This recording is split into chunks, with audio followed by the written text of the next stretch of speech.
বিএনপির 2026 সালের ইলেকশনের সবচেয়ে বড় যে সেলিং পয়েন্ট ছিল সেটা হচ্ছে ফ্যামিলি কার্ড। এই ফ্যামিলি কার্ড ইস্যু করার পিছনে তাদের একটা বড় রাজনৈতিক এবং সাম্রাজ্যবাদী খেলা আছে। সেটা হচ্ছে অন্যান্য যে সমস্যাগুলো আছে সেই সমস্যাগুলো থেকে দৃষ্টি সরিয়ে রাখার জন্য অনেকটা মার্কেটিং ক্যাম্পেইন আকারে এই স্মার্ট ফ্যামিলি কার্ড বা ফ্যামিলি কার্ড গরিব মানুষের মধ্যে দিয়ে ভালো রকম একটা মার্কেটিং ক্যাম্পেইন করা হচ্ছে। আপনারা দেখবেন ফেসবুকে অলরেডি মানুষ কাঁদতেছে, মহিলারা কাঁদতেছে, এই ধরনের ভিডিও চলে এসেছে।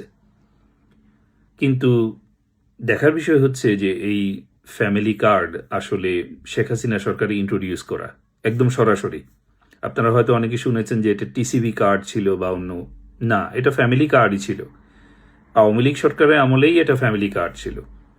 কোভিড পরবর্তী সময়ে যখন রাশিয়া ইউক্রেন ক্রাইসিস শুরু হলো 2022-এ, ওই সময়টাতে ফ্যামিলি কার্ড ইন্ট্রোডিউস করা হয় এবং সে সময়ে প্রথমে মোস্ট প্রবাবলি 1 কোটি ফ্যামিলি কার্ড এবং পরবর্তীতে আরও নতুন ফ্যামিলি কার্ড ইস্যু করে সেটার সাথে সেন্ট্রাল যে সার্ভার ছিল সেখানে টিসিবি কার্ডের সাথে এটাকে অ্যালাইন করে ফ্যামিলি কার্ডটাকে ছাড়া হয়েছিল। এবং পরবর্তীতে ইউনুস রেজিম আরও নতুন ফ্যামিলি কার্ড তারা প্রিন্ট করেছিল এবং সেগুলো ডিস্ট্রিবিউট করেছিল। তারা একটা কমপ্লেইনও করেছিল যে আওয়ামী লীগ সরকারের আমলে যেই ফ্যামিলি কার্ড দেওয়া হয়েছিল এটা প্রপার লোকজনের কাছে যায়নি, এই ধরনের একটা অভিযোগ তুলে বেসিক্যালি তখন ইউনুস রেজিম নতুন ফ্যামিলি কার্ড ইস্যু করে এবং তারা তাদের লোকজনের মধ্যে এটা ডিস্ট্রিবিউট করে। তারেক সাহেব এসে ওই ফ্যামিলি কার্ড বেসিক্যালি নতুন প্যাকেজে আবার উনি এটাকে মার্কেট করলেন। তো এটা বেসিক্যালি শেখ হাসিনারই প্রোডাক্ট, একদম এক্স্যাক্টলি অ্যাজ ইট ইজ। শুধু নতুন ডেটা বেজে আগে যারা টিসিবির থেকে সাহায্য পেত এদেরকে বাদ দেয়া হচ্ছে, নতুন লোকজনকে এখানে ঢুকানো হচ্ছে এবং এটার বিনিময়ে কিছু টাকা পয়সার লেনদেন হয়েছে বলেও আমরা শুনেছি। এবং সরকার এখানে যে পরিমাণ টাকা দিবে সেটা দিয়ে একটা মানুষের মান্থলি হওয়ার কথা না, বাট শেখ হাসিনা যেই পদ্ধতিতে টিসিবির মাধ্যমে কম দামে পণ্য বিক্রি করতেন সেটাই রিয়েল এম্পাওয়ারমেন্ট ছিল। দেখেন, মার্কেটিং ক্যাম্পেইনটা হচ্ছে যে ফ্যামিলি কার্ডের মাধ্যমে আপনি এম্পাওয়ার করবেন মানুষকে, মহিলাদেরকে এম্পাওয়ার করবেন, রাইট? স্বাবলম্বী যে সেন্সটা আর কি।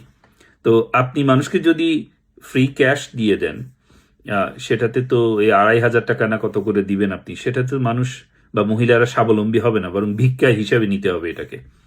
তো শেখ হাসিনা যেটা করেছিলেন যে তোমরা কাজ করতে হবে কিন্তু আমি তোমাদেরকে পণ্য দিব কম দামে তোমাদেরকে আমি পণ্য খাওয়াবো, সেটা হচ্ছে রিয়েল সেন্স অফ এম্পাওয়ারমেন্ট, যে তোমাকে স্টিল কাজ করে খাইতে হবে এবং পণ্যটা কিনে খাইতে হবে, বাট কম দামে খাইতে পারবা।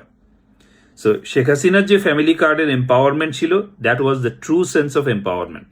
এখন যে এম্পাওয়ারমেন্টের কথা বলা হচ্ছে বা ফ্যামিলি কার্ডের কথা বলা হচ্ছে, প্রথমত হচ্ছে এটা শেখ হাসিনার কপি পেস্ট করা আইডিয়া, নতুন কোনো কিছু না। এটা বাংলাদেশের সিস্টেমে ছিল অনেক আগে থেকে, সে 2022 সাল থেকে 21-22 সাল থেকে। এবং এই আইডিয়াটাতে যে এম্পাওয়ারমেন্টের কথা বলা হচ্ছে সেটাও ভুল। আরেকটা মজার জিনিস হচ্ছে যে আমি একটা লিঙ্ক শেয়ার দিচ্ছি আপনাদেরকে, এটা পড়লেই বুঝতে পারবেন যে কোভিড পরবর্তী সময়ে যেই সমস্যাগুলো তৈরি হয়েছিল বা রাশিয়া ইউক্রেন ক্রাইসিসের সময় যে বাংলাদেশে ইনফ্লেশন রেট বেশি হয়ে যাচ্ছিল এবং ফরেন কারেন্সি রিজার্ভের যেই ঘাটতি দেখা দিচ্ছিল, যে কারণে আমাদের ফরেন কারেন্সি রিজার্ভ, বৈদেশিক মুদ্রার সঞ্চিতি $48 বিলিয়ন থেকে কমতে শুরু করেছিল। ওই সময়টাতে কিন্তু শেখ হাসিনা ক্লিয়ারলি এক্সপ্লেনেশন দিয়েছিলেন যে কেন ফরেন কারেন্সি রিজার্ভ কমে যাচ্ছে। বাট আমরা যেহেতু বাংলাদেশে, আমরা মুনাফিকের দল, আমরা এগুলো পড়ারও চেষ্টা করি নাই, দেখারও চেষ্টা করি নাই। সেই একই এক্সপ্লেনেশন আমরা পরবর্তীতে আবার এক্সপ্লেন করেছি আপনাদের কাছে, ডেটা দিয়ে এক্সপ্লেন করার চেষ্টা করেছি। আপনারা হয়তো আমাদেরটাও দেখেন নাই, আমি 2টা লিঙ্কই আপনাদেরকে দিয়ে দিব, একটু দেখবেন। সো ব্যাপারটা হচ্ছে স্মার্ট কার্ড, ফ্যামিলি কার্ড যেটাই বলা হচ্ছে, এটা শেখ হাসিনারই প্রোডাক্ট, এটা ইউনুস কন্টিনিউ করেছে, তারেক সাহেব এটাকে নতুন রূপে মার্কেটিং করেছে নিজেদের প্রোডাক্ট বলে। ধন্যবাদ সবাইকে।